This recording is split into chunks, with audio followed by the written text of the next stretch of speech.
Altesse, Cheikh Tamim bin Hamad Al Thani, émir de l'État du Qatar et chers frères,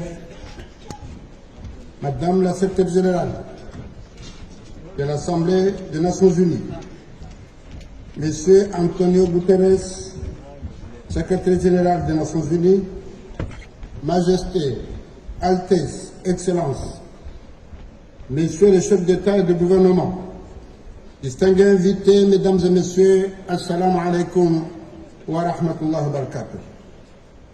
Je suis profondément honoré de prendre la parole ici, à Doha, au nom de l'Union des Comores, à l'occasion de ce second sommet mondial sur le développement social.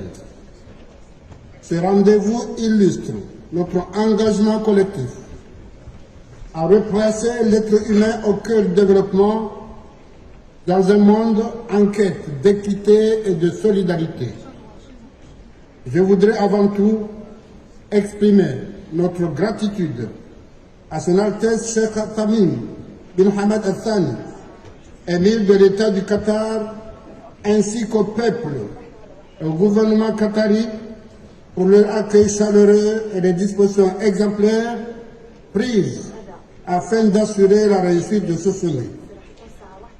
Je salue également le leadership de son Altesse Cheikh Tamim dans la promotion du dialogue global et de la solidarité internationale, en particulier pour le rétablissement de la paix dans des zones de conflit, aussi bien dans son rôle fondamental lors de la crise en Afghanistan que dans les médiations au Darfour, au Tchad, au Mali et au Niger, au Grand Lac et à Gaza.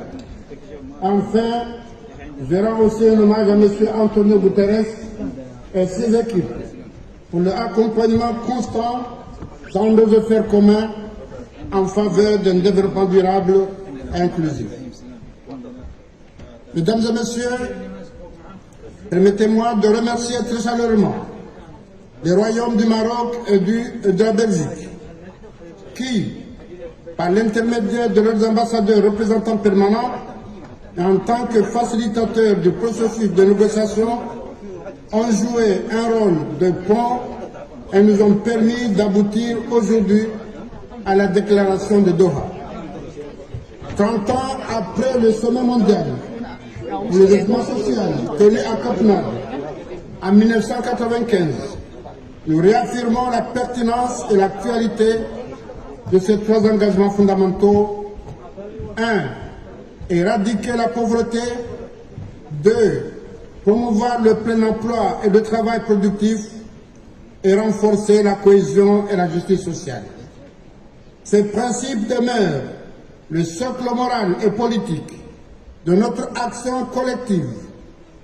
Les Comores, fidèles à ces héritages, ont intégré ces engagements dans leur politique nationale, notamment à travers le plan Comores émergent d'ici 2030, qui place la dignité humaine et le développement inclusif au cœur de la transformation du pays.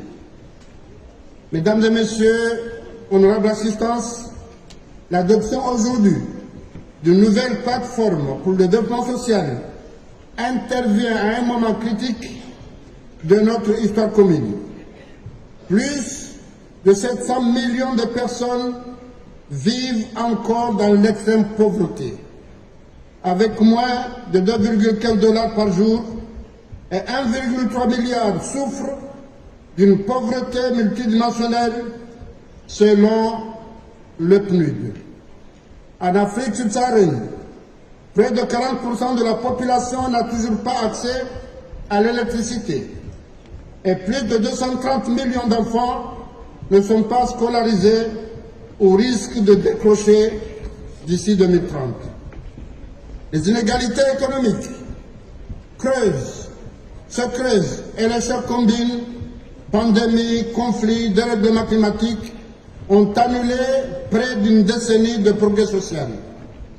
Dans ce contexte, la plateforme de Doha doit être une boussole commune orientant l'action mondiale vers encore plus de justice sociale, d'inclusion et de dignité humaine. Mesdames et messieurs, aux Comores, État insulaire en développement, nous savons que le développement social est le socle de la paix et de la prospérité. Notre vision inscrite dans notre plan repose sur 3 piliers fondamentaux.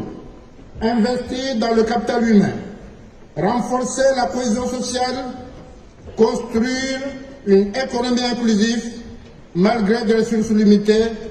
Nous développons des programmes de soutien aux ménages vulnérables, notamment via le mobile money, qui permet aussi de soutenir des initiatives d'appui aux populations rurales. Mesdames et messieurs, pour que la plateforme de Doha ait un impact réel, elle doit s'accompagner de moyens nouveaux et solidaires. Selon les Nations Unies, il faut 4 000 milliards de dollars par an pour financer les objectifs de développement durable, alors que le déficit actuel de financement dépasse 2 500 milliards. Les pays les moins avancés, qui représentent 14% de la population mondiale, ne reçoivent que 6% des investissements directs étrangers et 0,09% des financements contre les effets du changement climatique. Il est donc impératif que cette plateforme s'accompagne de mécanismes financiers équitables et prévisibles, d'un soutien renforcé au système éducatif et sanitaire, d'une coopération sud et nord-sud plus ambitieuse. L'Union des Comores reste fidèle à ses valeurs d'unité, de solidarité et de développement. Elle s'engage à faire vivre les principes de cette plateforme dans ses politiques nationales et internationales. Avant de terminer, je dois souligner ici qu'il n'y a pas de paix ou développement dans un banc sans paix et sécurité. Et c'est pourquoi je saisis cette occasion pour encourager le processus de fin de conflit engagé entre la Russie et l'Ukraine, l'Israël et la Palestine, en Afrique et plus particulièrement dans les régions des Grands Lacs, au Sahel, au Soudan, et féliciter le roi du Maroc pour l'adoption par le Conseil de sécurité des Nations Unies de la proposition marocaine de l'autonomie du Sahara comme base de discussion afin de mettre fin à ce conflit qui n'a que trop duré. Mesdames, Messieurs, ensemble, faisons de Doha le point de départ d'une nouvelle ère de solidarité mondiale où chaque vie compte et chaque société progresse. Je vous remercie.